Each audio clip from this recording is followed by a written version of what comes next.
Anio alady faharoa amby roapolo ny volana aogositra taona raiky amby roapolo amby roa arivo alady faharoa ambin'ny folo manaraka ny trinité ary alady miavaka ihany koa ny anio ho antsika eto amin'ny fitezam-panahy protestanta ao an'ny folo alin-dahy satria anio no ankalazan'ny sampana tanora kristianina antsa ny folo alin-dahy ny fahadimy amby efapolo taona izay nijoroan'izy ireo tao anatin'izao fitezam-panahy protestanta izao ary zareo ihany koa no mitarika atsika amin'ny liturgia amin'ity anio ity. Mbola ho ampitombona amintsika ny ry havana ny fahasoavana sy ny fiadanana avy amin'Andriamanitra iray sy Jesosy Kristy tompontsika ary ny fampiraisana avy amin'ny fanahy masina. Amen.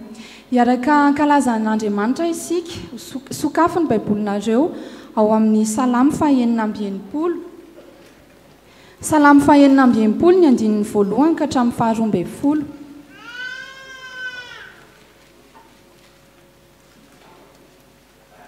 Salamy fahaenina amby enimpolo ny andinin'ny voalohany ka hatramin'ny faharoa amby folo. Ao aorianan'ny salamy dia ataontsika ny hira fahaefatra amby roapolo.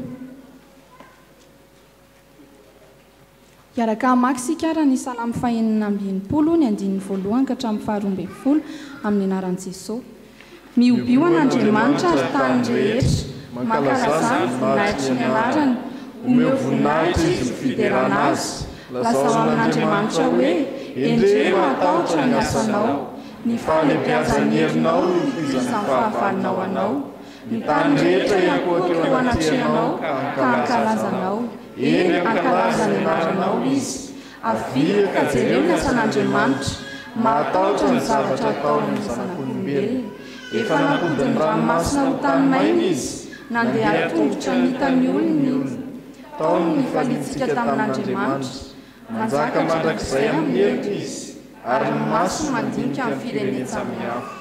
aoka tsy hanandrantena ny maditra misaoran'andriamanitra vireny ary asandrato ny feofederana azy izay mampitoetra ny fanahintsika ny fiainana ka tsy mamena ny tondrontsika ny vozozo fa efa nizatoetranay ianao andriamanitra efa nanadioanay ianao tahaka ny fanadiovolafotsy amin'eny efa nampiditra anay tamin'ny fandrika ianao efa nanisena mavesatra teo ambalahanay ianao efa nampalehan'ny olona nitsakalohanay ianao nandeha namaky ny afo sy ny rano izahay fa nitondranay nivoaka ho amin'ny fitahiana mahatretrika ianao. Amen. Hira fa 420.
Araka iombom-bavaka isika ary ry Tompo Andriamanitra ry zanak'afanay masina misaotra anao izahay fa mbola nomenao tombonandro vaovao indray tamin'ity androany ity eniky ny fahasoavanao ny fiainanay ray manontolo ary ny fiadananao dia arotsakao aminay tsirairay avy isan'andro isan'andro misaotra anao noho ny amin'ny fofinaina izay natolotra ao anay ka nafahanay indray tafavorosoama tsara eto amin'ny tranonao masina misaotra noho ny amin'ny fitantananao ny dianay tsirairay avy Tompo ka ianao no niaro anay tamin'ny loza sy ny ratsy rehetra ary tonga soama tsara eto amin'ny tranonao izahay misaotra anao ihany koa izahay noho ny amin'izao fotoana izao Tompo izay tsy ahivanay amin'ity androany ity ny 5 taona izay efa niorena ny sampana tanora kristianina eto amin'ny fiangonanao misaotra Tompo noho ny amin'ny fitantananao anay mpikambana tsirairay avy ireo rehetra izay nanorona ny sampana ary ireo rehetra izay mbola manohy ny asa amin'izao ankehitriny izao dia misaotra anao izahay satria ny herinao no mbola afafinao aminay tsirairay avy ary ianao fanay masina trano no tsapanay fa nameno anay sy ny tantana anay tao anatin'izany 5 taona izay niainanay izany misaotra anao izahay satria ny tananao mahery no ny tantana anay hatrany ny zavatra rehetra nataonay Tompo dia nataonay tamin'ny fofeny fitiavana satria tianay ny hiteranao ary anome voninahitra anao anaparitaka amin'ny olona manodidina anay rehetra ny fahazavana izay fanomenao anay satria sitona n'izao tontolo izao izahay hitodika any aminao ny filazantsara izay fanomenao anay tsirairay avy reto ho torianay manerana an'izao tontolo izao dia misaotra anao izahay noho ny amin'ny zavatra rehetra izay efa natolotra ao anay. Dia misaotra anao ihany koa izahay tompo noho ny amin'ny zavatra rehetra tsy tahaka ny sainay kanefa natolotra ao anay tamin'ity androany ity sy tamin'ny androm-piainanay rehetra. Dia ny fotoananay amin'izao ankehitriny izao apetraka feno eo am-pelantananao ka ianao fanay masina no hanenika izao fotoana izao tompo, ary hanenika ny fo sy ny fanahiny izay rehetra manatrika eto, ireo namanay ihany koa izay mbola mihazakazaka hamonjy izao fotoana izao dia apetraka feno eo am-pelantananao ny tian'izy ireo. Dia izany vavaka izany tompo, akambanay amin'ilay vavaka izay nampianarinao anay manao hoe rainay eo izay any an-danitra, ho amasina ny eny anaranao, ho tonga ny fanjakanao, atao any sitraponao ety an-tany tahaka ny eny an-danitra, meneny ny anina saza ho anay, ary mamelany elokay tahaka ny namelanay izay meloka taminay. Aza mitondranay amin'ny fakapanahy, fa manafahanay amin'ny rasy, anao ny fanjakana sy ny hery, ary ny voninahitra mandrakizay. Amen. Afaka mipetraka ny fiangonana.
mamaky ny ten'Andriamanitra isika ry havana izay hitantsika ao amin'ny Isaia, ao amin'ny bokin'ny Isaia toko faha-enipolo. Isaia toko faha-enipolo ny andininy voalohany hatramin'ny fahatelo. Ao amin'ny bokin'ny Isaia toko faha-enipolo ny andininy voalohany hatramin'ny fahatelo. Rehefa hitantsika dia vakiana amin'ny anaran'i Jesosy. Mitsangana, mihazava, fa tonga ny fahazavanao, ary ny voninahitry Jehova efa miposaka aminao. Fa indro ny aizina manarona ny tany, ary ny azopito manarona ny firenena. Fa aminao kosa no iposahan'i Jehova, ary aminao no isehoan'ny voninainy, ary ny firenena manantona ny fahazavanao, ary ny mpanjaka mankeo amin'ny famirapiratany fiposahanao. Mbola itoy ny vakiteny. Mbola hotoizantsika ny vakiteny izany dia hitantsika ao amin'ny epistily ho an'ny Filipianina. Filipianina toko voalohany, andininy voalohany ka hatramin'ny faha-raika amby folo. Izay ho vakiana amin'ny anaran'i Jesosy. Paoly sy Timoty, mpanompon'i Kristy Jesosy, mamanginy ny olona masina rehetra ao amin'ny Kristy Jesosy mba mipitandrina sy ny diakonina izay any Filipy. Ho aminareo anie ny fahasoavana sy ny fiadanana avy amin'Andriamanitra raintsika sy Jesosy Kristy Tompo. Misaotra an'Andriamanitra amin'ny fahatsiarovako anareo mandrakariva ao amin'ny fivavahako rehetra ho anareo rehetra, ka mangataka amin'ny fifaliana. Noho ny firaisanareo hampandroso ny filazantsara hatramin'ny andro voalohany ka mandraka ankehitriny. Ary matoky indrindra aho fa izay manomboka ny asa tsara tao anatinareo no ahatanteraka izany mandra-piavy ny andron'i Jesosy Kristy. Fa marina izany fiheverako anareo rehetra izany, satria efa mby atao am-poky ianareo, fa mpiombona ny fahasoavana ananako ianareo rehetra, na amin'ny fifatorako, na amin'ny famaliako ahafatsiny ny filazantsara sy ny fampianarako amafiorina azy. Fa Andriamanitra no vavolombeloko, fa manana anareo rehetra indrindra aho amin'ny famindrampony Kristy Jesosy. Ary izao no angatahiko dia ny mbola itombon'ny fitiavanareo bebe kokoa amin'ny fahalalana tsara sy ny fahafantarana rehetra, mba amantaranareo izay zavatra tsara indrindra, mba ho madio am-po ary tsy hananantsiny ho amin'ny andron'i Kristy ianareo, sady feno ny vokatry ny fahamarinana izay avy amin'ny alalan'i Jesosy Kristy ho voninahitra sy fiderana an'Andriamanitra. Mbola ho toy ny vakiteny. Faranantsika ny famakiana teny soratra masina araka filazantsara Marka toko faharoa folo, andiny voalohany, andiny faharoa raika amby efapolo hatramin'ny fahaefatra amby efapolo. Izany dia vakiana ao am-pitsanganana. Marka toko faharoa folo, andiny raika amby efapolo hatramin'ny fahaefatra amby efapolo. Amin'ny anaran'ny Tompo. Ny amin'ilay mpitondra tena nandatsabola tao amin'ny fandatsahan-drakitra. Ary raha mipetraka tandrifin'ny fandatsahan-drakitra Jesosy dia nijery ny fandatsaky ny vahoaka vola tao izy, ary maro ny mpanankarena nandatsaka be tao. Fa nisy mpitondra tena malahelo anankiray kosa tonga teo ka nandatsaka farantsakely roa ankevitry ny varoventy avy. Ary Jesosy niantso ny mpianany hanatona azy ka nanao taminy hoe, lazaiko aminareo marina tokoa fa io mpitondra tena malahelo io no efa nandatsaka be noho izay rehetra nandatsaka tao amin'ny fandatsahan-drakitra. Fa ireo rehetra ireo dia tamin'ny haben'ny fananana no nandatsahany tao, fa izy kosa tamin'ny alahelo no nandatsahany tao izay rehetra nananany dia ny fivelomany rehetra. Amen. Ray masonao manamasinana amin'ny fahamarinana, teninao fahamarinana. Amen.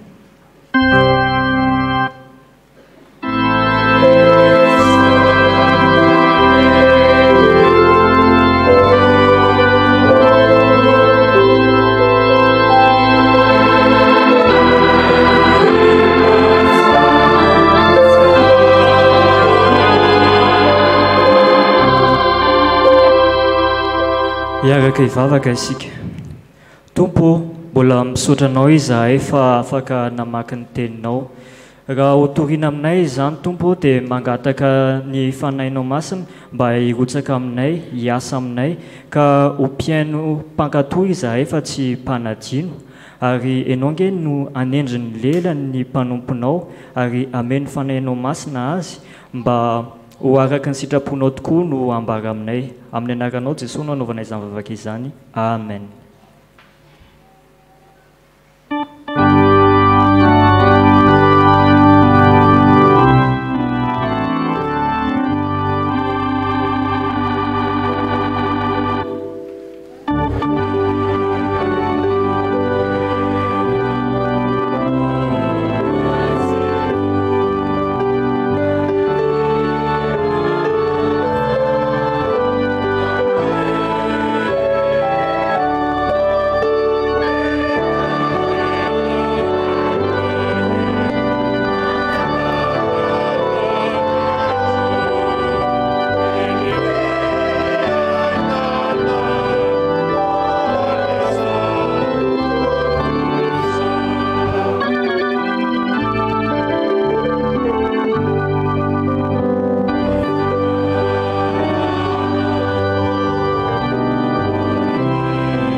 Mahazo toerana ianareo ry havako. Mpifaliana indray ry havako no iarabanantsika rehetra amin'ny anaran'ny Jesosy Kristy Tompo ary iarabana manokana ihany koa ny sampana tanora kristianina antsany folo alindaya eto amin'ity fitaizam-panahy protestanta ho an'ny folo alinday ity no ny fahatratraran'izy ireo izao fotoana miavaka fotoana manokana ihany koa eto amin'ny fiangonana dia ny 570 taona izay nijoroan'izy ireo. Tao anatin'izany fotoana izay atao hoe lava be izany ry havako dia azo antoka fa niseho avokoa ireo karazan-javatra maro samihafa, ny famahofao teo na ny soa na ny ratsina izay ambarantsika ihany koa hoe fizahany toetra izay niatra tamin'ny zany sampana tanora kristianina izany. Fa isaorantsika an'Andriamanitra manokana nefa ity fotoana ity satria matombola mijoro eto amin'ny fiangonana izany sampana tanora kristianina antsany folo alinday izany dia izy Andriamanitra no ny tantana, izy Andriamanitra ihany koa no ny vimbina ny fikambanana ka mbola ijorony mandraka ankehitriny. Isaia 9:90 ny andininy voalohany ka hatramin'ny andininy 7 moa no vakitsika teo izay andraisantsika ny afatra fa izay nisafidin'izy ireo manokana ry havako anamariana izao 570 taonan'izao dia ny andininy voalohany. Andeha iombonantsika rehetra mamaky ary ny Isaia 9:90 ny andininy voalohany ihany amin'ny anaran'ny Tompo. Mitsangana miazava fa efa tonga ny fahazavanao, ny Jehova efa miposaka aminao. Mitsangana miazava fa tonga ny fahazavanao ary ny voninahitry Jehova efa miposaka aminao. Raha dika malalaka ry havako izay voalaza ao anatin'ny dika teny fototra dia azo ambara toy izao ihany koa hoe mitsangana ianao miazava satria tonga ny fahazavanao ary ny voninahitry Jehova eo amboninao no mamiratra. Ry havako malala rehetra ao amin'ny Tompo miatrika izao fotoam-pankalazana izao miaraka amin'ny isika fiangonana, isika mianakavy. Ny afatra izay omeny Tompo atsika anio ho anareo ihany koa ry antsany folo alinda voalohany dia hoe mitsangana mitsangana izany no baiky ny tompo. Mampalahelo ry havako raha ny toe-javatra izay niaina ny zanak'Israely iray manontolo tao anatin'izany fotoana izany, satria ny fotoana izay nandraisany niafatra na zao tenin'Andriamanitra izao dia tsy mba fotoam-pankalazana, tsy mba fotoam-pifaliana tahaka izay atrehantsika ankehitriny ny ainany, fa tany ampahababona ry zareo. Ary tao anatin'izany no niainan'ireo aiza-pito, aiza-kitroka, fampahoriana maro samihafa, lavitry ny tempoly ihany koa izay tsy nahafahana ny aona nangataka tamin'Andriamanitra ny talao ny famindrampon'Andriamanitra. Vokatra izany dia olona reraka, kivy, very fanantenana nisy.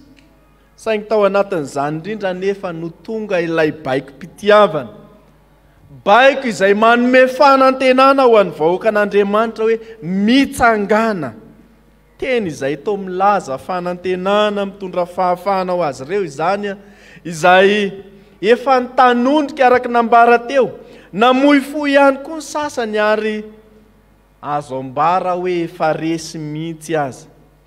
Ny teny hoe mitsangana ry havako dia teny mandidy mibaiko izay manambara hoe mietsea, aza mipetraka itsony fa miala amin'izao toerana izay ijanonanareo izao. Ary izany mihitsy ry havako ilay izy, satria amin'izao Isaia 40 izao Andriamanitra no tonga hanafaka ny olona, satria Andriamanitra dia tsy mahafoy izay rehetra mitodika aminy, tsy mahafoy ny asa ny tanany ihany koa izy, ka miasa ao anatin'izany mba hanafana ireo izay ao anatin'ny aizina sy ny fahoriana tahaka izay niainan'ny vahoakany. Mitsangana hoy ny tompo. Izany no midika fa ny olona itenenana hoe mitsangana dia tsy olona matory intsony izany, ka mbola hofoazina hoe mifoaza tao amin'izay fa misy antso any, miantso antsika hoe mitsangana efa olona efa mahatsiaro tsara. Saingy izao hoe mety mbola mipetraka, mety mbola varim-bariana amin'ny zavatra maro samihafa, mety mbola very hevitra ihany koa ka omena izany baiko izany hoe mitsangana. Ny olona saina mitsangana ihany koa ry havako dia mazava ho azy fa tsy olona maty akory izany, na dia misy aza ny olona izay toa mahay zavatra amin'izao fotoana izao, mahay mampitsangana ny maty, mahay manao an'izao, fa olona velona no sain'ny tompo mitsangana.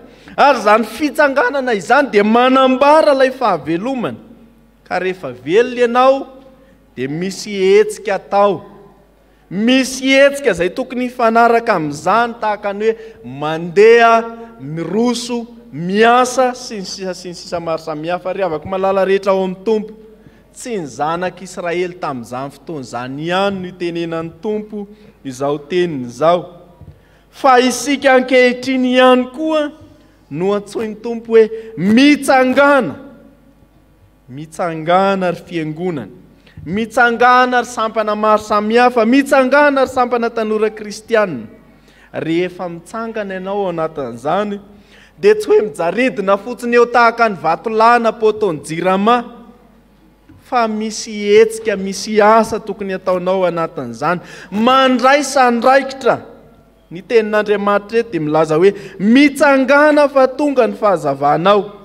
Ny hery izay mandrisika antsika fiangonana, mandrisika ny sampana ao anatin'izany dia tsy inona akory fa ilay fahazavana izay tonga amin'ny olona. Ny fanontaniana mby ao an-tsaina ao anatin'izany dia izao hoe efa nandray izany fahazavana izany tokoa ve ianao? Efa tonga aminao ve izany fahazavana avy amin'ny tompo izany? Ary raha hoe ianao hoe eny, efa tonga tokoa, nanao ahoana ny akony teo amin'ny fiainanao? Nitondra inona ho anao izany fahazavana izany? Manao ahoana ihany koa ny fomba fandraisanao azy, ny fiainanao izany fahazavana izany? Fa ny anio moa dia fa 570 taona ny sampana tanora kristianina. Ny zavatra iray izay anisan'ny ahafantarana izany sampana tanora kristianina izany dia ny fihirana. Nanao ahoana reny fomba nandraisanao ilay fahazavana? Nihiranareo izany fahazavana izany nandritra izay 570 taona nijoroana teto anivon'ny fiangonana izany. mety misy manontany zao hoe inona tokoa moa ty fahazavana zay resahana eto ity. Ny fahazavana zay ambareto ry havako dia entina ilazana ny asan'Andriamanitra zay rehetra manodidina izany, ary anisan'izany ny famonjena, ny fanafahana, ny fanamarinana izay omeny Tompo atsika isan'andro san'andro. Izany no antsoina hoe fahazavana. Izao anefa ry havako, tsy ny fahazavana ihany no tokony hampitsangana atsika, arak'izay voalaza eto, fa ny inona koa ny voninahitry Jehova izay eo amboninao sy hitafianao, iainanao isan'andro isika fiangonana dia miaina izany. Lay fiantran'Andriamanitra, lay faharim-pon'Andriamanitra eo amin'ny fiainantsika, ny famindram-pony izay tsy lany ritra fa iainantsika hatrany hatrany. Na dia miovaova aza isika zanak'olombelona tahaka ny zanak'Israely ihany, Andriamanitra kosa tsy miova fa mijanona ao mahatoko mandrakariva ao anatin'izany teny fikasana izany. Izany rehetra izany no tokony hanentana atsika, ho herientsika mitsangana ka andeha hizara sy hampahafantatra amin'ny hafa. Aza mipetrapitra fotsiny intsony manomboka izao, aza varim-bariana fotsiny fa ny Tompo mihitsy no miteny amintsika hoe mitsangana, andeha hanomboka dingana vaovao indray isika tsirairay avy, andeha hanao asa. Fa izany fitsanganana iantsony Tompo atsika izany dia mitaky asa lehibe ato anatin'ny fiangonana, ao anatin'ny sampana ihany koa, eo amin'ny tsirairay izay antefan'izany baiko izany, mitsangana hoy ny Tompo. Ny hafatra faharoa izay omeny ihany koa dia ny hoe mihazava, mitsangana, mihazava fa tonga ny fahazavanao. Raha mijery ny dikateny iombonana isika na ny dema izay iraisantsika eto Madagasikara, ny teny hoe mihazava dia ambarany hoe mamirapirata. Na inona zany zava-misy, rehefa tonga ny fahazavana io dia aoka ho hita eo amin'ny fiainanao, ho hita eo aminao koa izany maha-kristianina anao izany, indrindra. Raha miresaka isika hoe ao anatin'ny sampana, mety ho Dorcas io, mety ho Vefel io, sampana tanora kristianina ao anatin'ny mihitsika izao. Tadio fa ianareo dia tanora kristianina isika, fa tsy tanora n'izao tontolo izao. Izany hoe efa niala tao anatin'ilay aizim-panandevozana izay nanafahan'ny Tompo, dia ny fahotana ka natsoina ho amin'ny fahazavana mahagaga dia ilay fiainana vaovao miaraka amin'ny Jesosy Kristy Tompo. Izany no maha-kristianina atsika. Kristy ny fahazavana, araka ny teny hoe izao ny fahazavana izao tontolo izao, izay manaraka ahy tsy mba andeha maizina fahanana ny fahazavana ainy. Anjaranao ry havako ny misafidy hoe andeha hiazava tokoa ve ianao miaraka amin'ilay fahazavana, sa mbola hijanona ao anatin'ny izao tontolo izao izay rakotry ny aizina, feno aizina tokoa ane izao tontolo izao. Jereo ane ny 2 amin'ity Isaia 1:7 ity, Isaia 1:7 andeha hiombonantsika rehetra ny famakiana azy. Fa indro ny aizina manarina ny tany, ary ny aizim-pito manarina ny firenena, fa aminao kosa ny mpisan'ny Jehova, ary aminao ny sehon'ny voninahitra. Rehefa nandray izany fahazavana izany ianao dia tokony hanitona ny hafa, tokony ho resy lahatra amin'izay ataonao ny olona rehetra ka hiteny hoe izany ka tena kristianina tokoa, izany ka tena tanora kristianina fa tsy tanora ny velany ihany. Raha tsy ilay tara-pahazavany Jesosy Kristy Tompo, raha tsy ny tara-pahazavana ilay fahazavana izao tontolo izao no hitan'ny olona eny aminao ka maharesy lahatra anao, manitona azy, aza mieritreritra hoe ilay fahazavana izay fa mety ho zavatra hafa ary mila mandiny tena ao anatin'izany. Toy ny baiko voalohany teo ihany hoe mitsangana ny hoe mihazava, mitaky andraikitra amin'ny fitaomana namana izany, amin'ny fisariana ny hafa ihany koa mba ho ao anaty sampana ao anaty fikambanana iorina amin'ny fitezana kristianina. Ianareo i Jesosy Kristy tompo no fahazavana izao tontolo izao.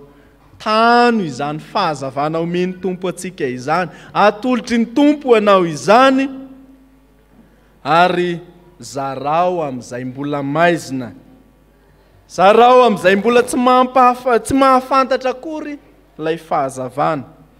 Fa tsy sanatria akory hoe ianao izay heverina hoe efa mazava indray ary tokony hanazava ny hafa ny vao maika, hanamaizina ny efa ao anatin'ny aizikitroka indray. Jesosy Kristy tompo dia miteny, ny apôstôly Paul marimarina kokoa dia miteny any amin'ny epistily any ho an'ny Timoty hoe aoka tsy hisy olona anao tsinitsinina anao no ny atanoranao, fa aoka ho tonga fianarana ho an'ny mino ianao amin'inona fitondran-tena, amin'inona koa amin'ny finoana, amin'ny fiteny, amin'ny fitiavana sy ny sisa sy ny sisa.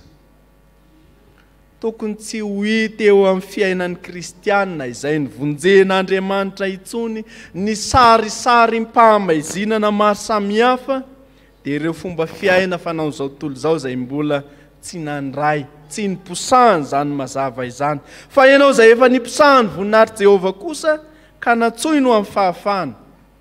Tsao ambany vahoan'ny Satana fangejana itsony, mihazava ary aoka hiazava hatrany.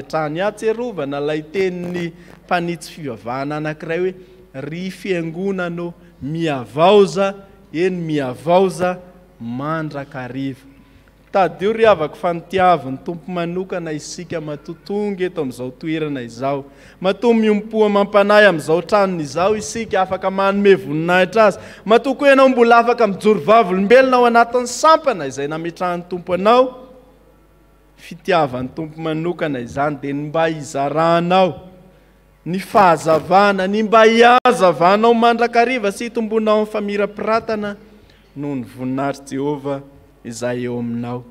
Hijoroanao vavolombelona mahatanora satria ny anio dia fotoana manokana an'izy ireo, mila amafisitsika tsara izany.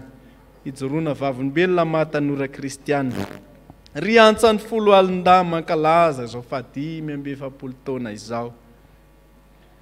Ianareo mpikambana rehetra na ny taloha izany, nareo izay ao anatiny ankehitriny ihany koa, na ireo izay vao hiditra ny mpisahan'ny fahazavana ka nanapa-kevitra hirotsaka ao anatin'ny sampana. Na sampana ino io na sampana ino, tsy voatery ho sampana tanora kristianina ihany. Mazava ny tenin'Andriamanitra dia ny hitsangananao ny hazavanao. Ny afatra izay omenantsika anio dia fotoana izao anaovana dingana vaovao indray amin'ny asan'ny tompo izay niantsony ianareo amin'ny mahatanora. Manomboka izao dia mitsangana tohizo izay efa natao tsara rehetra teo aloha. Mitsangana ihany koa anefa ka miala amin'izay mety ho tsy nampandroso raha nisy izany. Tsy maintsy misy moa izany ao anatin'ny fiainam-pikambanana. Ialao izay tsy nampandroso, fa manomboka izao kosa dia andeha hifampandinika hampandroso ny fitiavana sy ny asa tsara. Ny mahatanora kristianina dia tsy hoe mihira rehefa lahady fotsiny ihany, fa anisan'ny zava-dehibe tokony masona ihany koa ny fitoriana, ny filazany tsara. Hahatonga anao tanora mpitory ny filazany tsara. Mihazava mba ho modely tsara hanazava sy hataona tanora maro ho an'i Jesosy Kristy ao anatin'izany sampana izany. Mitsangana mihazava fa tonga ny fahazavanao ny tenin'Andriamanitra ary ny voninahitra Jehovah efa miposaka eo aminao. An'Andriamanitra irery ny voninahitra fa ho aminareo kosa izany teniny izany. Amen.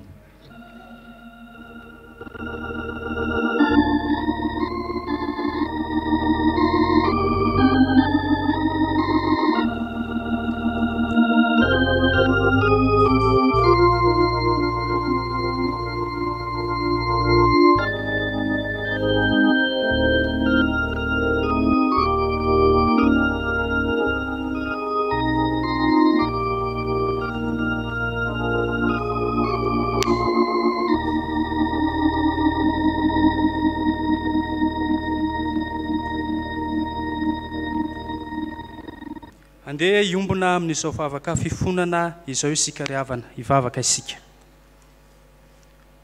Ry Andriamanitra tsy toa sy mandrakizay eo. Andriamanitra masina ianao ka mankahala ny ratsy rehetra. Rehefa nandre ny teninao izay manambara ny sitraponao, vao avy nambaranao taminay izahay, dia indre tomatsiaro menatra sy mangay ahy. Satria rehefa niantso ianao, nanome ny baiko-pitiavana izay manome fanantenana ho anay, ka nilaza tamina hoe mihitsangana, dia mahatsiaro izay Andriamanitro, fa na dia niteny tahaka izany aza ianao, dia tony ny tsy niaino izay tamin'ny andro lasa. Ka na dia niantso azy ianao hoe mihitsangana, dia tombola nitoetra tamin'izay toerana nisy anay ihany izahay. Ko ankehitriny dia mifona aminao izahay, mamela ny elokay. Raha niantso anaynao Tompo mihitsangana, ka milaza aminay fa ao anatin'izany fitsanganana izany dia tokony hanana andraikitra sy hetsika hanao ny asanao izahay, dia mifona aminao izahay fa toa tsy nahatateraka izany akory. Mamela ny elokay Tompo, mamindra fo aminay. Rehefa niantso anay ianao hoe mihazava, mamirapirata, dia mifona aminao koa izay Andriamanitro, fa toa nijanona tamin'ny aizina izay nisy anay ihany izahay. Mamela ny elokay Tompo, mamindra fo aminay. Fa izahay izay tokony iseho hijoro vavolombelonao fahazavana izao tontolo izao indray, izay indray no toa nanamaizina izay efa maizina aza. Ka mifona aminao izay Andriamanitro, fa tsy nahatanteraka ny sitraponao izahay. Mamela ny elokay, mamindra fo aminay. Ianao ilay efa naniraka anay mba hijoro vavolombelonao, ianao ilay efa naniraka anay mba ho fahazavana, ianao ilay efa naniraka anay mba hijoro vavolombelonao amin'ny finoana, mba ho fianarana amin'ny fiteny, amin'ny asa tsara rehetra, dia tena menatra sy mangay ahy izay, satria tsy naefa na inona akory tamin'izany fanirahanao izany. Tamin'ny teny izay nataonay aza dia toa teny mandratra indraindray. Tamin'ny fanaonay dia toa nahamenatra indraindray. Ko mamela ny elokay Tompo, mamindra fo aminay. Ry Andriamanitra Tompo tianay eo, mamela ny elokay. Ry Jesosy Kristy mpamonjy anay eo, vonjeo amin'ny fotapahotana mandrevo mandetika anay izahay. Ry fanahy masina mpitarika anay eo, mitary anay amin'izao sisa izao, mba hanao asa vaovao, hitsangana araka ny sitraponao, handeha araka ny sitraponao, ary handeha amin'ny fahazavana araka ny sitraponao. Amin'ny anaran'i Jesosy Kristy Tompo sy mpamonjy, mivavahana toy izany. Amen.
mitsangana ry avako andray ny teny somafaly famelan-kely ka izay omeny tompo atsika.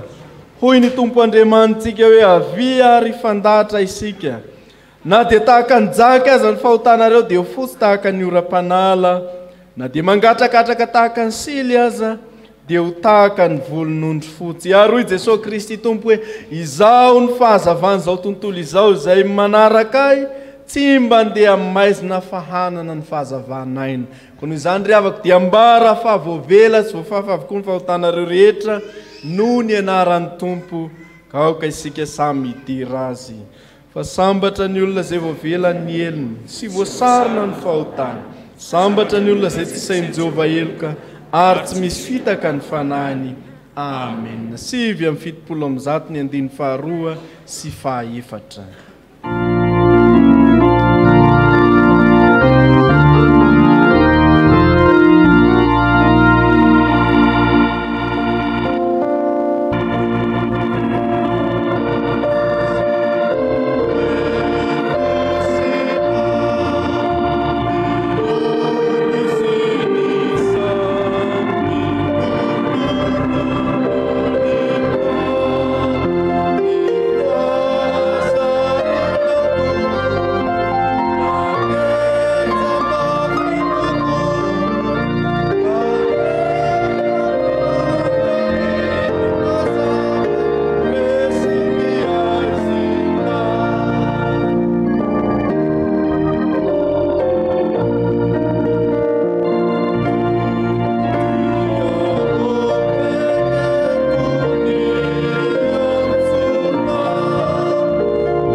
Iombona amin'ny vavaka fangatahana isika ry havana, hivavaka isika.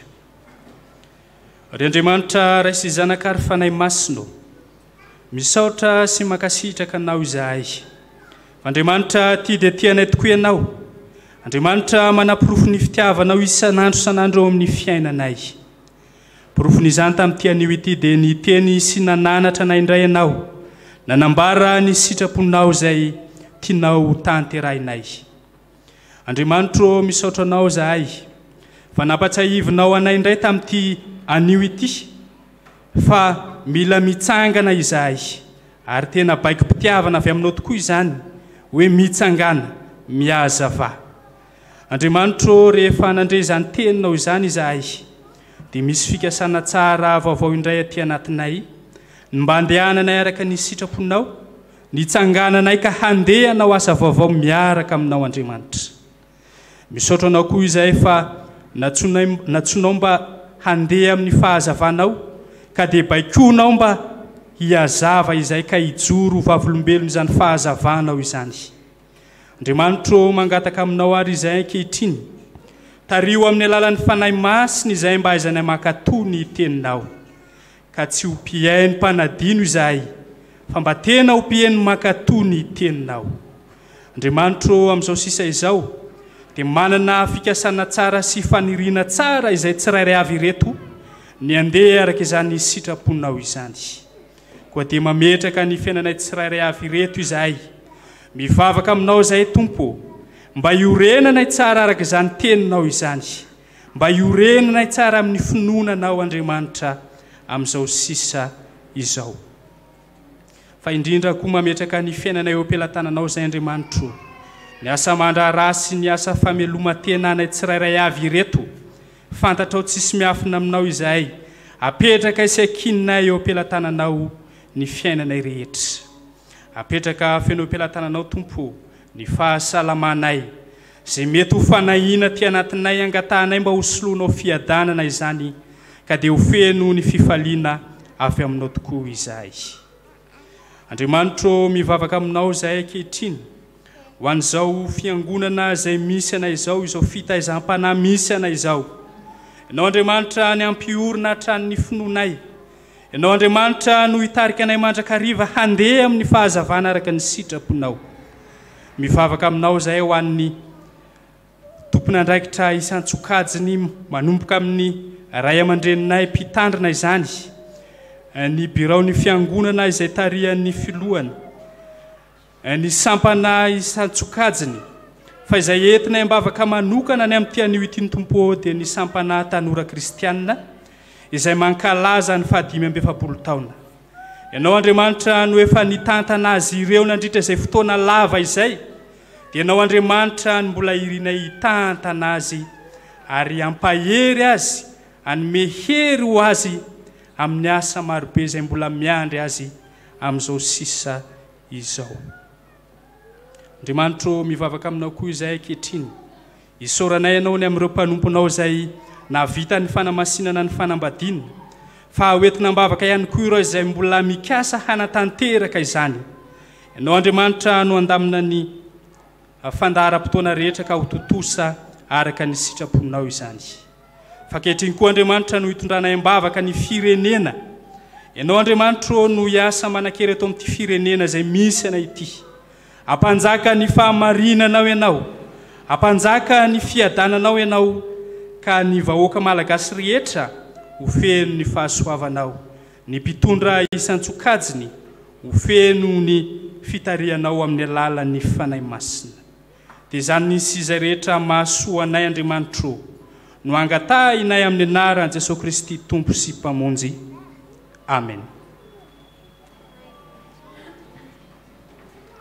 Andery havana ho tanterahintsika ny fanekem-pinoana apostolika izay ombonantsika amin'ny fiangonana manerana izao tontolo izao.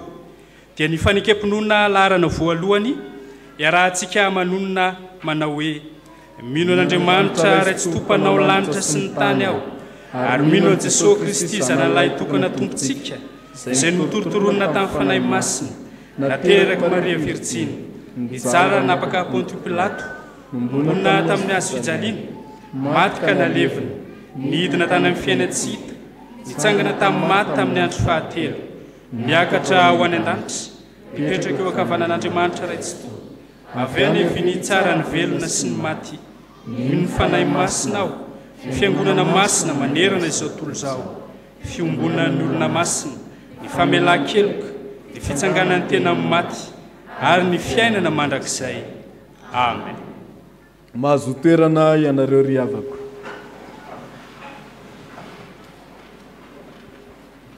Arak'izay efa nambara ombieny dia anatin'ny fankalazana 570 taona ny STK isika tonga amin'ny fotoana izay anamariana izany indrindra isika izao ry havako. Ny firana fanampiny laharana 250 ny andiny voalohany angamba ny raitsika dia asaina avy hatrany ny tompon'andraikitra izay efa nanatanteraka ny fandaminana ny amin'ny fanamariana izao fotoana manokana izao handray ny pulpitra etsy amin'ny ilany etsy avy hatrany.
faly miarabantsika zay mpiombona ato amin'ny fiangonan'ny Jesosy Kristy tompontsika amin'izao andro fankarazana ny fahadimy ka ny teny faneva manao hoe mitsangana miazava fa tonga ny fahazavanao zay voavin'ny vakitsika teo tao amin'ny boky Isaia mpaminany toko 20 no entinay arabana atsika mpianakavy ny finoana amin'izao andro fankarazana ny fahadimy amby 70 taona ny sampana tanora kristianina izao. Tsy atao tompotrano mihontsika satria amin'izany fankarazana zany dia nisy ny taona zay ny foronana zany ary nisy ny fotoana zay nanana ny anarana ny fandimidimby ka atao hotsaivitsika kely eto fa izany sampana tanora mpihira izany teto amin'ny fiangonana mpihira fotsiny no zaho aloha dia tany amin'ny taona 770 tany dia efa nisy fa nanomboka tamin'ny taona 570 no nanangana ary natolotra ara-dalàna ny chorale chapelle militaire Paibe zay tompoko la Joël Rakotomalala no nanangana zany. Tao anatin'izay dia ny fandimby ny taona ary tamin'ny taona teo amin'ny taona 270 270 kosa no nakambanao atoko mpihira iray satria nisy antoko anankiroa teto tamin'izany dia ireo atoko mpihira tao amin'ny chorale Chapemia sy ireo zay mpianatra solfa zay toko mpihira tamin'ny Chapemia dia toko vavy Rakotomalala Francine no nitarika azy ary ireo mpianatra solfa kosa dia colonel Ratovondraety no nitarika an'izany ary ireo anankiroa ireo no nakambana iray ho lasa antsan'ny Foloanda eto amin'ny chapelle miaramila Paibe. Ny taona 20 kosa ny Ramatoa Suzanne Rakotsafy no namorona ny ratsana fanatanjahantena ary nisy nitarika tamin'izany dia Ramatoa Saondra Vololona Rantamalala sy Ramatoa Vololona Ramarosoanina tao anatin'izay 70 taona zay nefa dia maro ireo zavatra zay efa vita ary hotsaivina amin'izany tsy vitsivitsy amin'izany tsy anisan'izany hotsaivina amin'izany ny ireo fitoriana filazantsara arakira tamin'ny reto satria ny chapelle miaramila moa izy dia mazava amin'izany fa any amin'ireo toby miaramila no tena antefany izany fitoriana izany ka tsaivina amin'izany be dia be marobe ireo zay efa vita toy ny tany amin'ny état-major général teny Andohalo tany amin'ny Kapisaty teny Sonerana ny premier RTS ny fiadanana ny génie miaramila atao Paibe régiment d'appui de soutien atao Paibe ny famanginy ireo chapelle militaire zay efa niforona toy ny chapelle militaire any Rivomamo chapelle militaire Manjakandrina ny Dego Tamatavy ary misy any koa ireo fiangonana zay na dia tsy any miaramila dia efa nivanginy reto ny antsan'ny toko Foloanda reto dia songadinina amin'izany ny fiangonana tany Mahavelona Folopointy zay nanaovana fitoriana sy fiariana sy fampianarana ara-tsosialy.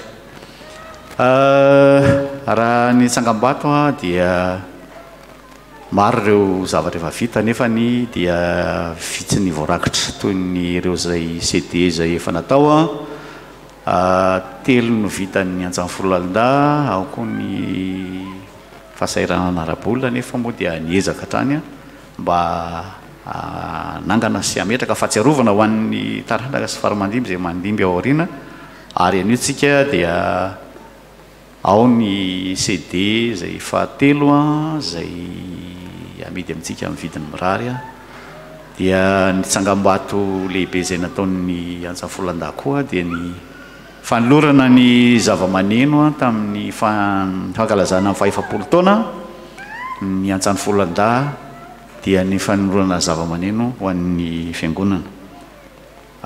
Zao dia mangataka ny antsan'ny folan-da hiakatra ety amin'ny altara.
Hitatsika amin'izao fa niova ny fanamian'ny antsan'ny folan-da, mangataka ny pastera anao vavaka amin'izany fanokanana izany. Mialohany anaovan'izy ireo ny hira faneva n'izany antsan'ny folan-da izany dia ndeha isika fiangonana hitondram-bavaka azy ireo sy izao fanamiana vaovao izay anatanterahany ny asa fanompona eto anivon'ny fiangonana sy amin'ireo izay asa hafa tanteran'izany ihany koa hivavaka isika. Isaoranay ianao Andriamanitra ray zanaka ary fanahy masina, Andriamanitra izay miantso anay mandrakariva hanatanteraka ny asanao. Anisan'izany ny fijoroan'ny sampana tanora kristianina eto amin'izao fiangonanao izao. Isaoranao Andriamanitra ny tantananao azy ireo nandritra ny 570 taona lasa. Mbola mijoro mandraka ankehitriny noho ny tananao mahery izay miazona azy ireo hatrany hatrany amin'ny fitiavanao tsy lany. Mankasitraka indrindra Tompony amin'ireo izay efa tao anatin'ny fikambanana hatramin'izay, ireo izay mbola mijanonao ankehitriny ary indrindra ireo izay manam-pikasana ny anatevin-daharana ny asa fitoriana amin'ny filazantsara ao anatin'izao sampana tanora kristianina izao. No niezaka nataon'izy ireo dia navita izao fanamiana miavaka tsara tarehy izao izy ireo. Ary ankehitriny no fotoana voalohany indrindra hanaova ny saloran'izany eto amin'ity fiangonana ity amin'ny asanao ihany koa. Ka nomezanay voninahitra anao Andriamanitra ray zanaka ary fanahy masina, ary dia tokanana amin'ny anaranao Jesosy Kristy Tompo ihany koa izao fitaovana akanjo isaloran'izy ireo izao. Mba ho voninahitra ao ane ny asa rehetra izay tanterahan'izy ireo mandritra ny fotoana rehetra andraisany sy ampiasana izany. Ary tahaka ny andrakofanao azy izao akanjo izao, no itoerany fanahinao masina hameno azy ireo tsirairay avy, na ny kely izany, ny lehibe, ireo zoky piay maro samihafa ihany koa anatin'izany. Ka ho lavorary atsakany sy andavany, ho voninahitra ao Andriamanitra ray zanaka ary fanahy masina, ny fijoroan'izy ireo misalotra izao fanamiana izao, na eto amin'izao fiangonana izao, na any amin'ny toerana maro samihafa iantsonao azy, ka hampiasana izany dia amin'ny anaranao Jesosy Kristy Tompo izay efa niantso sy nifidy azy ireo hanatanteraka asa tsara no anaovanay izany vavaka izany. Amen. Dia mirarisoanareo ny amin'ny fahazoana fisalorana izao fanamiana vaovao izao, manatanteraka ny hira fanevanareo ianareo izao mitodika any amin'ny fiangonana dia aorianan'izay miroso amin'ny fanamariana manaraka ny toy ny fandaharam-potoana.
satria moa naritra zany fotoana elaela ihany satria 5-7 taona zany efa lehibe ny raha ny olona tsotra dia maro ireo zay mpitatana ary ireo ray aman-dreny zay mpitarika hotsaiviny eto etona ary an'olotra maro-pakasitrahana ho azy ireo tsika fa tsy avelan-dalo fotsiny zany fa 5-7 taona zany ary anisan'izany dia mamela ianareo angataka ny président ny fiangonana sy ny pastera mba eto aloha handray tanana sy anolotra izany maro-pakasitrahana zany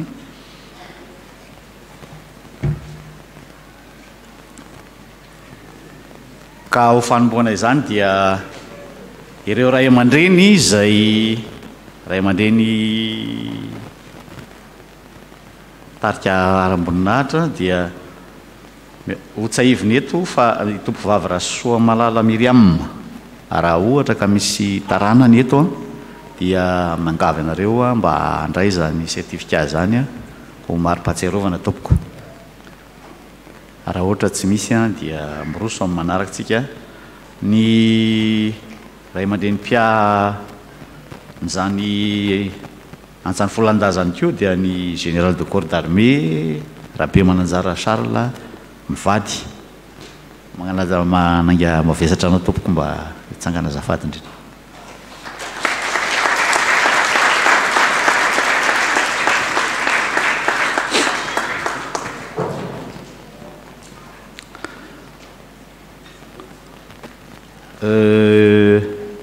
Andriamatoa Ra Jameson Rakotomaro mivady manange mavesatra anareo tompoko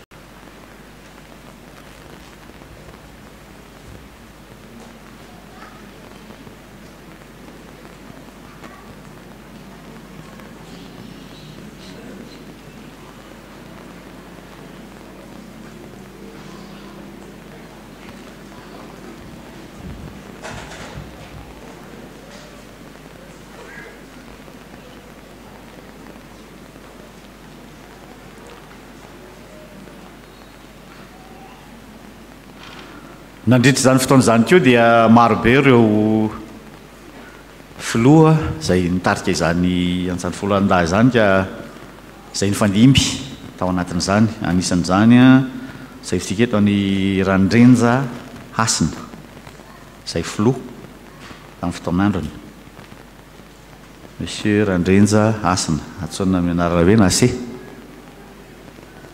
raha ohatra ka tsy ao izy dia manaraka azy Andriamatoa Ramiandrosoa Aingy Josefa zay filoha ihany koa filoha nitarika an'izany asa folandahy zany tamin'ny fotoan'androny manaraka azy Andriamatoa Razavindratsita Ihaja zay atsoina amin'ny anarana hoe Ihaja Andriamatoa Andrianasolo Juvin iny Ramatoa saraka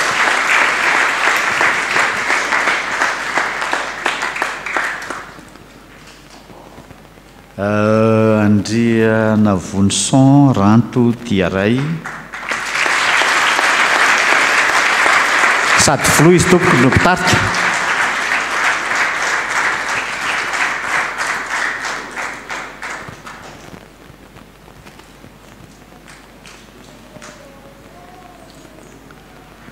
ary ny filoha amin'izao fotoana izao dia monsieur Simon Armanitra Olivier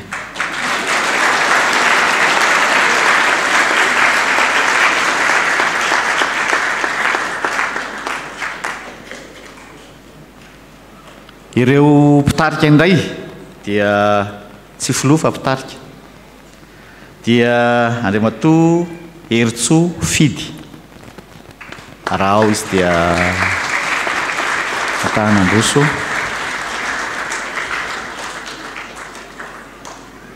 manaraka azy Ramanatoanina Aja Ihaja zay taoko angamba fahatselo izy efa maty ngamba zay Ramanatoanina Joely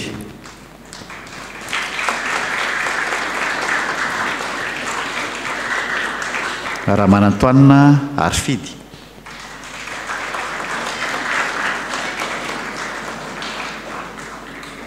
Ravohitra Rivo James.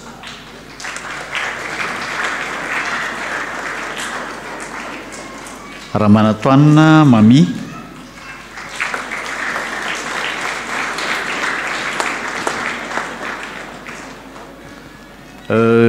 Rakotomalala Tofa, Rakotomalala Francine, Esine, Andriamalala Nary,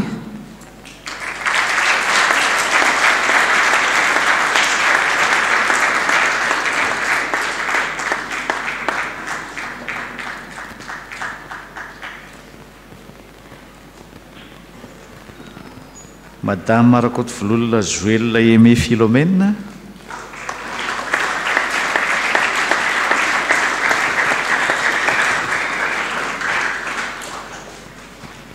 Madame Rajery Arson Rindra Nantenaina na Irindra,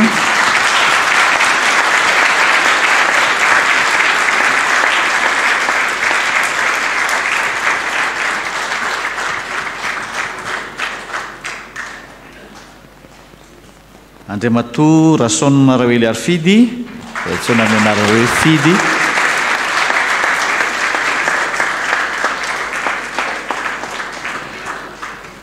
Andriamatoa Razanajafy Armanatsoa Livaniaina, Liv.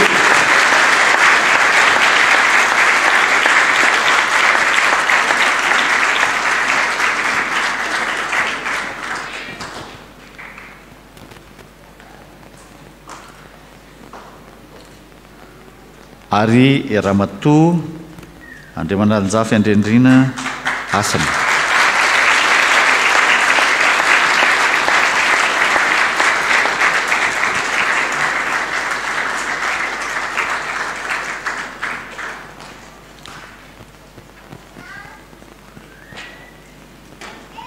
Ireo tompon'andraikitra tao amin'ny asa folanda kosa dia Andriamatoa Ravelo Manatsoa Andriatsilevaniaina Njakanirina,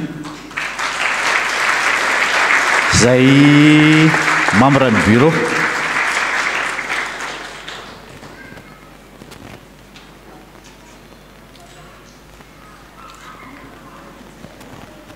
Andriamatoa Rasolofinirina Fredy Augustin, Tonton Edy,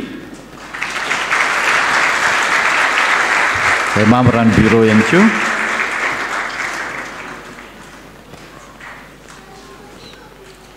Sy Ramatoa Rakotonaivo Oby Malala na Izokioby.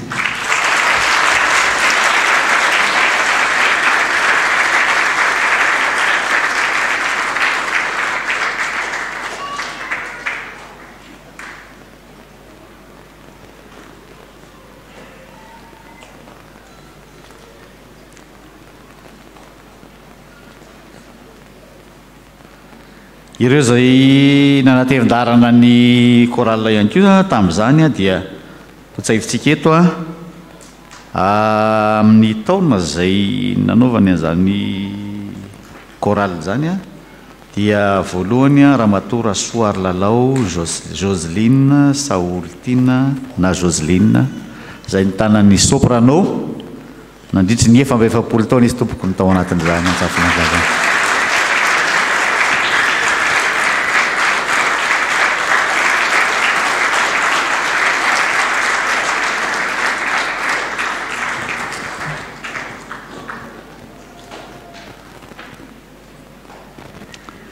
Ramatoa Rasoary Lalao Arlette Voangy, nandritry ny 7 taona taoko.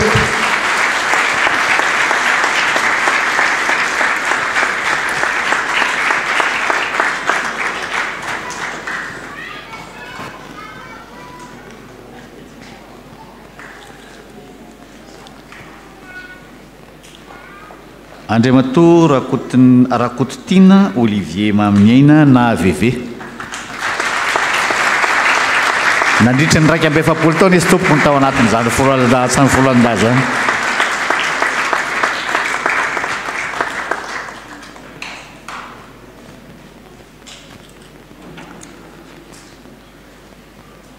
Eo amin'ny 30 taona miakatra indray dia Ramatoa Bakoly Arfidy Soloniaina Anta, nanao alto.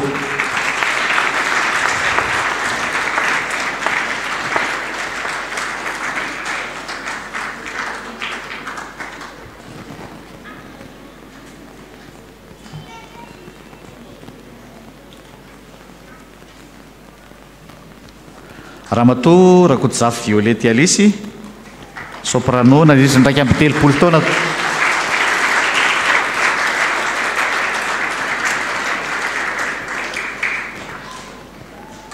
Ramatoa Ratovitsy-ferana Rasoariny Irina Elizabeth na EBB, nandritra ny 3 taona.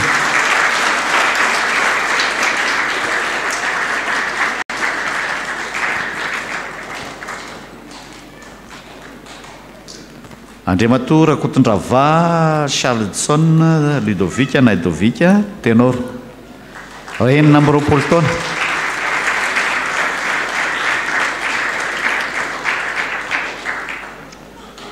Ramatoa Andriamampita Mamisoa Sitrakarivelo na Mamisoa, soprano nandritra ny 20 taona.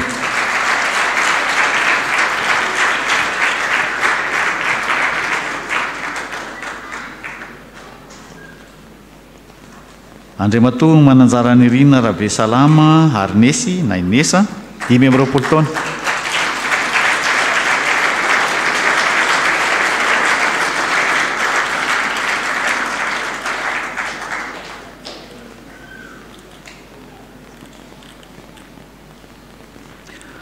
Ramatoa Robevelo Jean Cléo na Cléo, soprano nandritra ny 20 taona.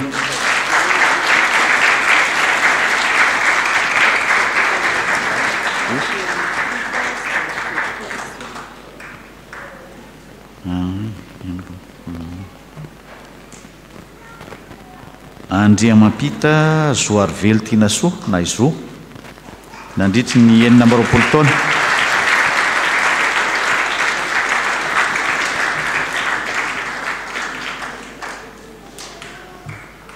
Ramatoa Rakotomalala Ranjatiana Vony, nandritra ny 40 taona.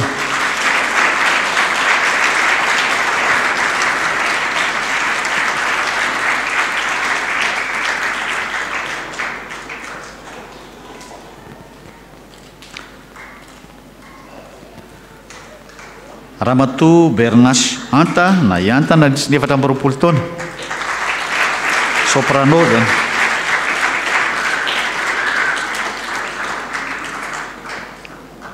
Ramatoa Nirina Isabelle na Inixa, 40 taona.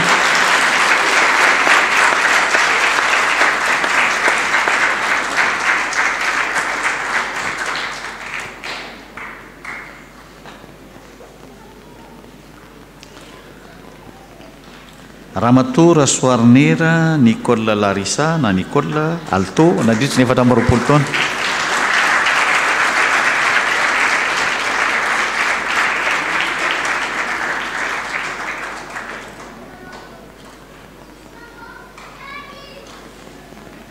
Ramatoa Razakamanatsoa Irina na Irina, 40 taona.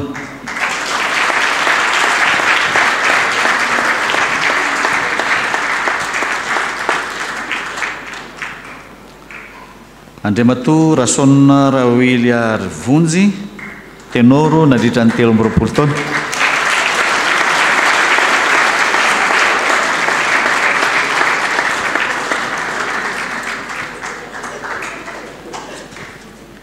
Andriamatoa Randriambovojy Jean-Marc, nandritra ny 30 taona.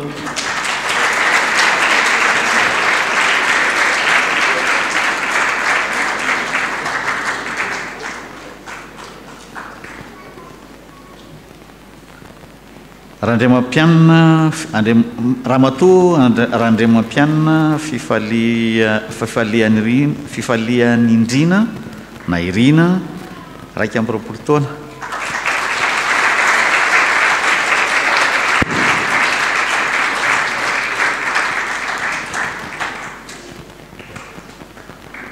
Ramatoa Ravonjatovy Faramalala Nadia Alto, nandritra ny 20 taona.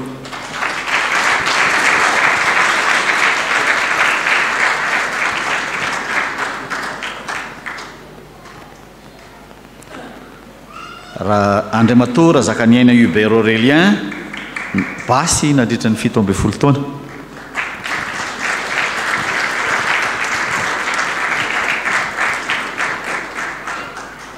Ramatoa Miandrosoa Manjato Felana Alto, nandritra ny 17 taona.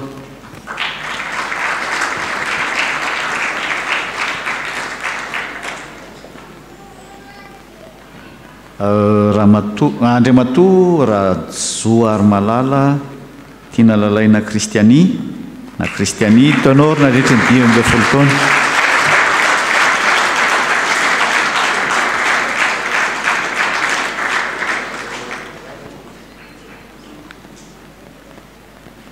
Ramatoa Ratefiarson Anjarasoa Antenaina na Injara soprano na rehetra ny 10 taona.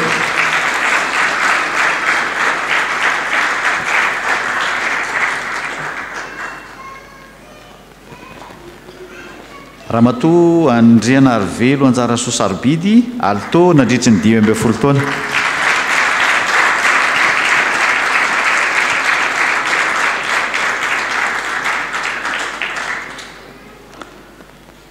Andriamatoa Razakamanantsoa Telo Rivo Manjato basy na rehetra ny 10 taona.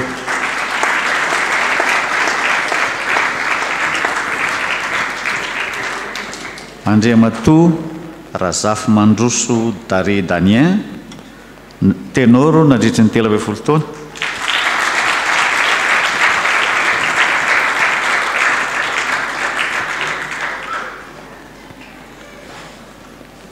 Ramatoa Andriamatoa Rajery Arson Faniry Andriatsilavo basy na rehetra ny 12 taona.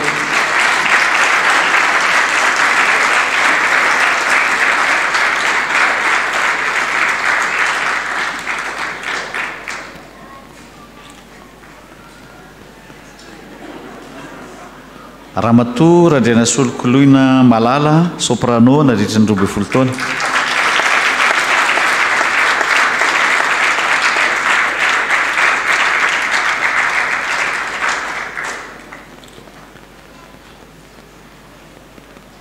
Ramatoa Randriamampianina Nandrianina Fakasitrahana na Inina soprano na rehetra ny 12 taona.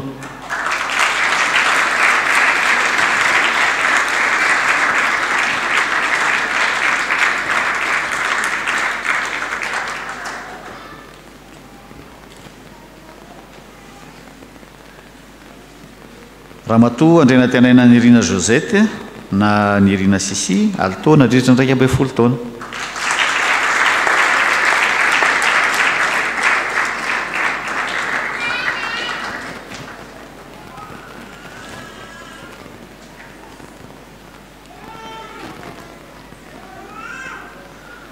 Ramatoa Rajao Arvony Arlala Yani soprano na rehetra ny 10 taona.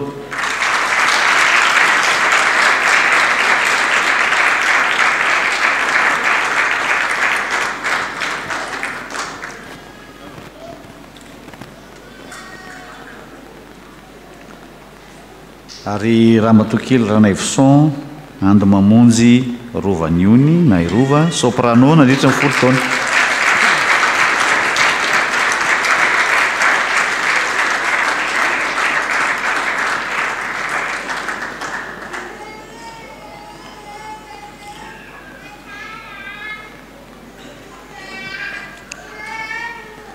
Eo amin'ny ratsana fahailam-boly sy fanatanjahanteny indray kosa dia Ramatoa Rantamalala Voanginy Rina Saondra Vololona ao amin'ny RFF zany na rehetra ny 12 taona.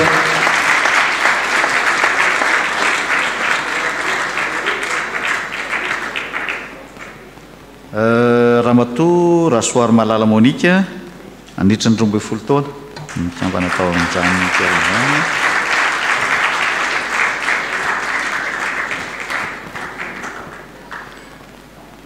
Ramatoa Arpamonjy Verseheno nandritra ny 12 taona.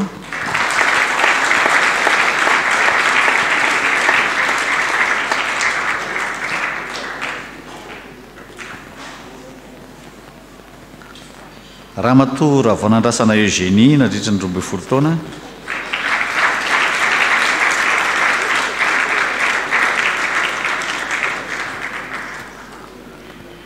Ary Andriamatoa Arjaona Tsiriniaina Mario nandritra ny 12 taona.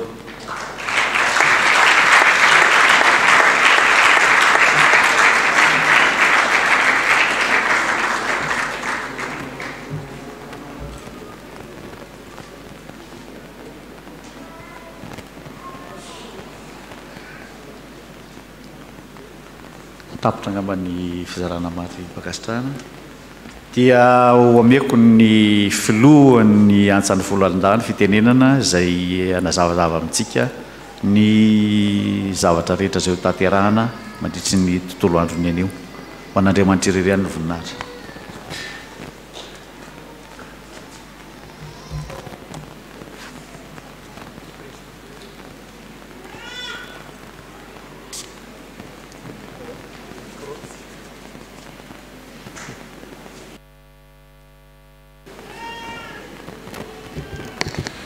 eny mbola miarahaba antsika rehetrarehetra amin'ny anaran'ny Jesosy Kristy tompo dia mbola faly miarahaba antsika sampana tanora kristianina koa nahatratra zao andro lehibe zao dia ny fankalazana ny 10 taona ny orenan'izany sampana izany.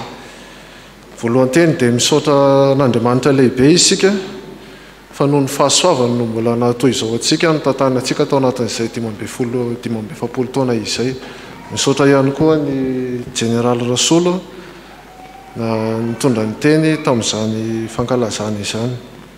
Dia manaraka izay misaotra ny baron'ny fiangonana, misaotra ihany koa ny fiangonana ny mpitandrina maro samihafa izay nifanotrona tao anatin'ny fitaizana ny ankizy sy ny kamana tao anatin'izany taona maro izany. Dia ho fankatitrahana sady ho fahatsiarovana moa noho izao andro fankalazana zao dia misy fanaka masina izay atolotray fahatsiarovana ho an'ny fiangonana. Raisoam-pitiavana izany tompoko.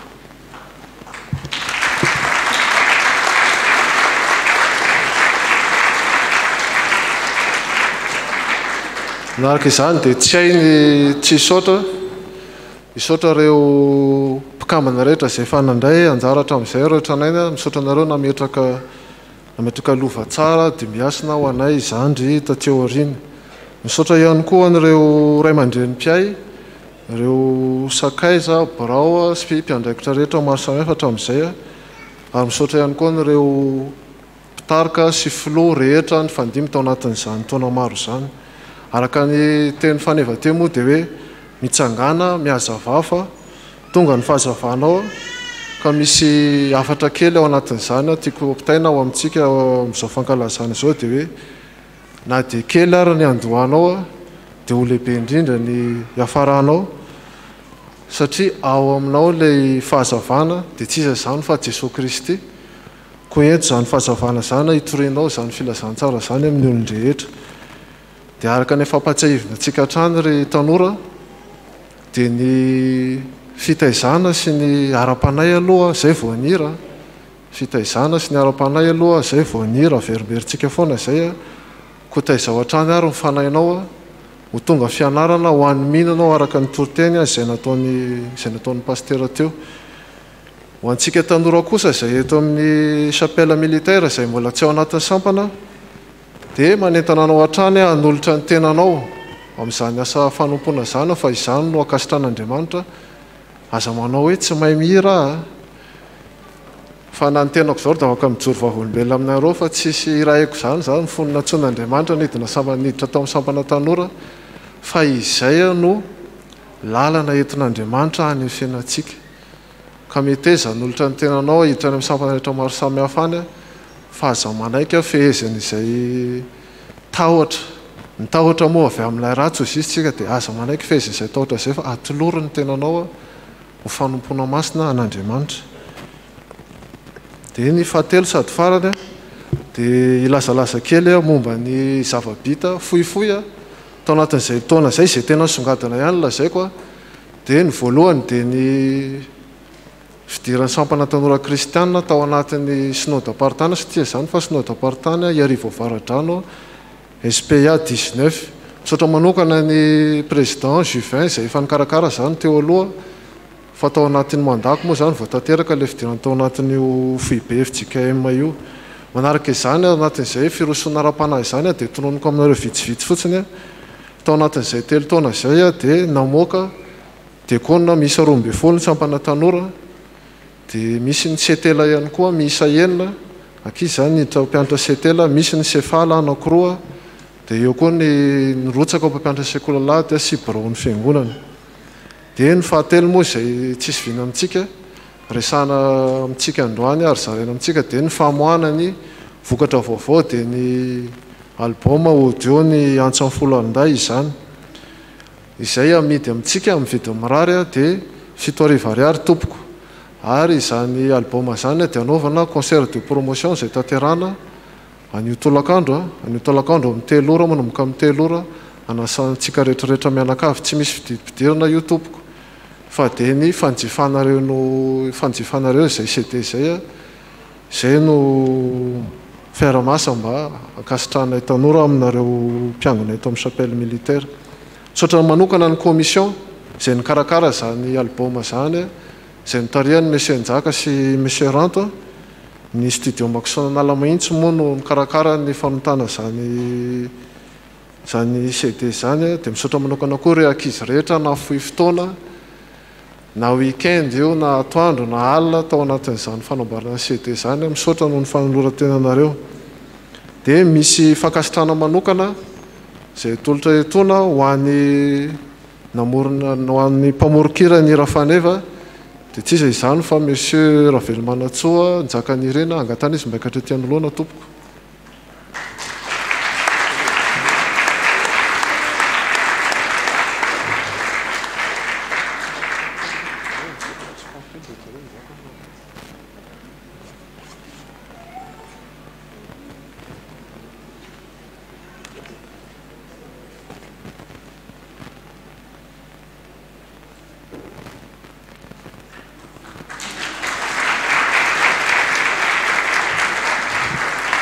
Manaraka izany dia misy fankasitrahana faharoa izay atolotra an'ilay namorona ny logo dia tsisy izany fa Andriamatora Andrianirina Lionel.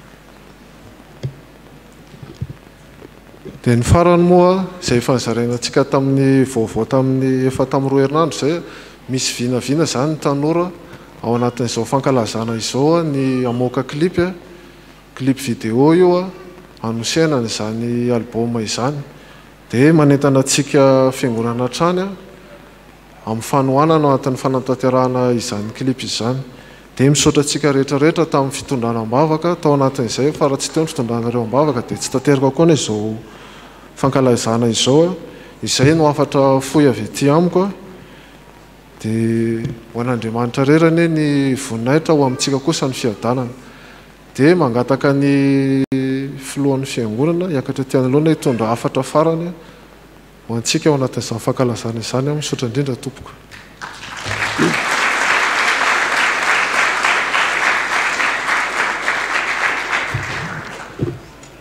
Misaotra an'Andriamanitra tsika tratra izao fotoana izao dia fotoana ankalazantsika ny 520 taona nijoroan'ny sampana tanora kristianina tamin'ny alalan'ny anarana samihafa moa izany.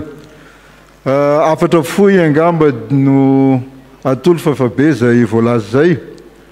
Voalohany dia amin'ny anaran'ny ray aman-dreny mpitandrina sy ny brom-piangonana ny sampana velona rehetra ary indrindrindrindra antsika fiangonana ray manontolo no hiarabako ny sampana tanora eto amin'ny chapelle militaire Paibe natratra izao 520 taona nijoroany izao. Ny firariana avy ety amin'ny fiangonana ray manontolo dia ny ankaherezana anareo hatrany asa hijoro amin'ny fanomponan'Andriamanitra amin'ny alalan'ireo hetsika eo ny fihirana eo ny fanatanjahantena sy ireo zavatra samihafa zay ao anatin'ny vinan'ny sampana tanora.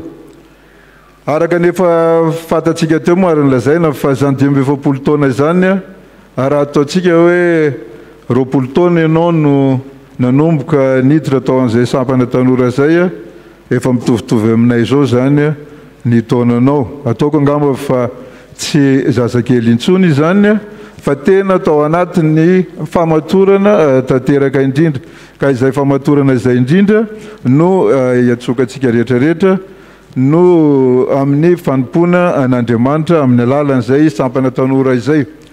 Ary ny famatorana moa dia tsy maintsy avy ao anatin'ny fahendrena. Gamba taditsika tsara ao anatin'ny soratra masina amin'ny obolana toko voalohany andiny fafito angamba izay no ilazana fa ny fatahorana an' Jehova no fiandoam-pahendrena koa irariko tsy hoe sanatria tsy manana an'izany tanora ato amintsika fa ny irariko dia ao anatin'izay fatahorana an' Jehova Andriamanitra izay ihany no itorantsika ny fanompona an'Andriamanitra eto amin'ity chapelle militaire ity. Koa dia miraro soa ho an'ny sampana tanora mandritra ny 27 taona manaraka indray. Farany dia farany dia mamerina ny fisaorana ho antsika mianakavy indrindrindrindra ny sampana tanora ireo izay mitarika sy nitarika ary nandray anjara ho fampiroboroboana zany sampana tanora izany ary farany tsy ny kely indrindra dia ianareo ray aman-dreny mpiady dia mankahery anareo hatrany avita be amin'ny asan'ny tompo. Voninahitra ho an'Andriamanitra irery ihany tompoko.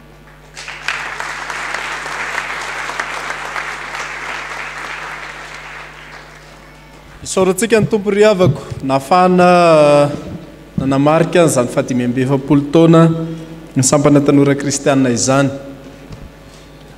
Fotoan-dehibe ny anio raha ny tokony ho izy tokony nisy solotena na avy amin'ny synodam-paritany izany na ny fohibe kanefa ity volana aogositra ity dia saika tafiditra ao anatin'ny fialan-tsasatra avokoa ny mpitandrina rehetra dia niezaka ihany ny antso tany amin'ny fohibe ny synodam-paritany Rio Varadrano kanefa dia tsy nisy afaka mihitsy ireo birao ireo zay nahatonga ny hoe tsy nisy solotena avy any fohibe na synodam-paritany nanatrika an'izao fanamariana izao no izay fotoana tsy nahafahan'izy ireo manoatra noho ny fandaharam-potoana izay efa mipetraka mialoha izay. Asaina zao ny mpitantsoratry ny fiangonana ampahafantatra ny vaovao izay tokony ho fantatsika indray.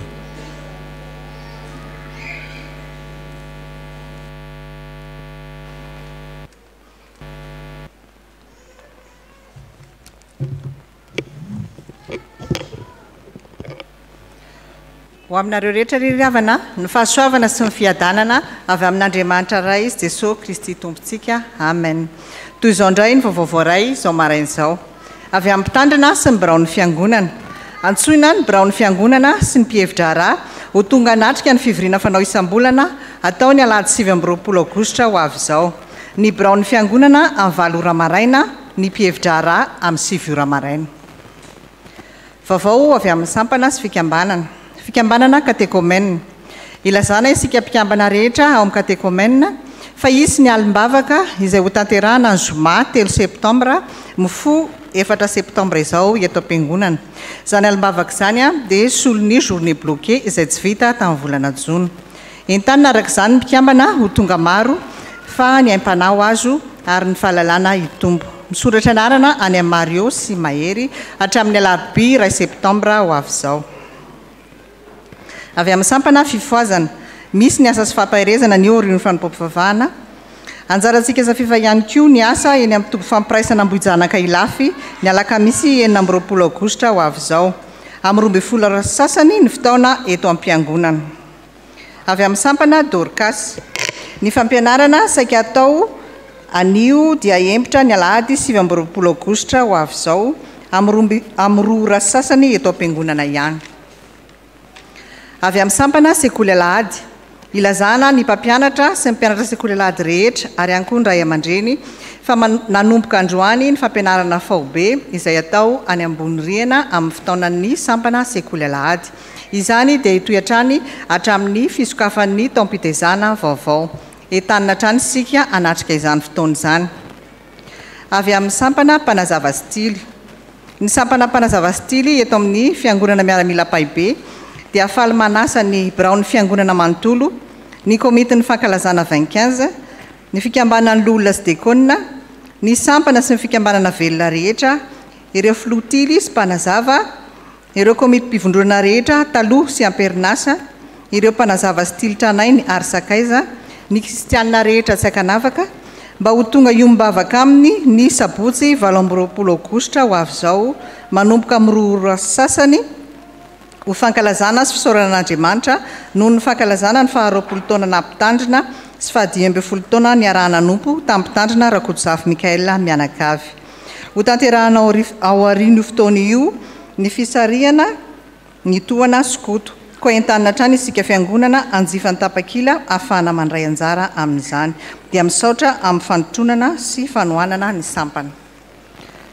Rakim-pisaorana misaotra ny ray noho ny fahavitan'ny fanamasinana ny fanambadianay. Rakim-pisaorana tononona ho an'ny fiangonana. Rakim-pisaorana noho ny nanomezan'Andriamanitra tompo-taona indray. Salamo 7 ny andininy voalohany. Misaoran'i Jehova rehefa nahiko ary izay rehetra tao anatiko misaorana anarany masina. Rakim-pisaorana tononona ho an'ny fiangonana sy ny mpitandrina 4 amin'ny rahalahy. Dia toy izay indray ny vaovaontsika androany ny voninahitra ho an'Andriamanitra irery any. Isaorantsika ny tompo ry havako ny amin'izany rehetrarehetra tsara ho fantatritsika izany. Ankasitrahana manokana ianareo antsany 10 alin-dahy ny amin'ny fanomezana ho an'ny fiangonana izay natolotrareo ty eto aloha ety le izy lamban-databatra raha tsy diso ny ao anatin'io ampiasain'ny fiangonana amin'ny asa fanompona rehetra tanterahantsika izany. Reto avantsika reto navita ny fanamasinana ny fanambadiany Irmanga Mamy Jeremia sy Andriamanjato antry ny aina faniry navita ny fanamasinana ny fanambadiany teto amin'ny fiangonantsika tamin'ny volana Jolay iny fa zao zareo vao mandalo eto dia angatantsika izy hitsangana rao. Niarabanareo ny amin'ny fahavitan'ny mariazinareo ny fiangonana manontolo. Rasoanareo ihany koa vita fanamasinana fanambadiana tamin'ny zoma teo Rakoto Arsony Anjahasina Finaritra sy Rakoto Nirina Gabriel Jessica. Mankasitraka indrindra dia mirary tokantrano sambatra eo ambany fitarian'i Jesosy Kristy Tompo ho anareo. Misy namantsika izay nifindra fiangonana eto amintsika. Efa teto ihany izy taloha raha tsy diso fa nifindra kely tany Faratsio tany dia zao verina eto indray Rao Ramatoa Rasoa ary Lalao voanga dia angatany izy hitsangana. Izy dia avy any amin'ny efitsika Jerusalema vaovao Faratsio ary dia verina eto amintsika indray izy mpandray ny fanasan'ny Tompo dia miraso azy isika rehetrarehetra ahita azo aim-panahy ihany koa amin'ny fanompona an'Andriamanitra izay rahantsika manatanteraka eto an'izao fiangonana izao. Ndeha kopakopa tanana nandraisantsika azy amin'izao fahatongavan'izao. Miraso indrindra Tompoko, iroso amin'ny fanaovana ny rakitra isika ny atokopira manatanteraka ny anjara hirany dia aorianan'izay ny hira izay efa voalahatra ao anatin'ny fandaharana. Misy ny avantsika tao mariazy amin'ny 28 azafady indrindra. Angatana hitsangana Rabe ny Arsoa ny aina Herimbola sy Rasoa miara-manana onja Arsoa. Reo zareo reo voandreo efa nentsika mbavaka teo dia mbola manamafy an'izay fitondrana mbavaka azy reo izany isika fiangonana. Mankasitraka indrindra Tompo.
570 amin'ny dimanjato iraitsika alohan'ny tsodrano.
Isao finoana ny tsodrano izay omena sy atolotra anareo amin'ny anaran'i Jesosy Kristy Tompo ary ny fiadanan'Andriamanitra izay mihoatra ny fahalalana rehetra ny hiaro ny fonareo sy ny hevitrareo amin'ny Kristy Jesosy hatramin'izao ka ho mandrakizay.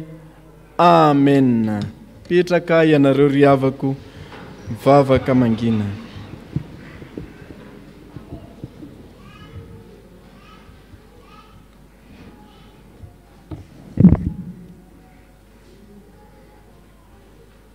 Mitsangana, miazava, fa efa tonga ny fahazavanao ary ny voninahitry Jehova efa miposaka aminao. An'Andriamanitra irery ny voninahitra amin'ny anaran'ny Ray sy ny Zanaka ary ny fanahy masina.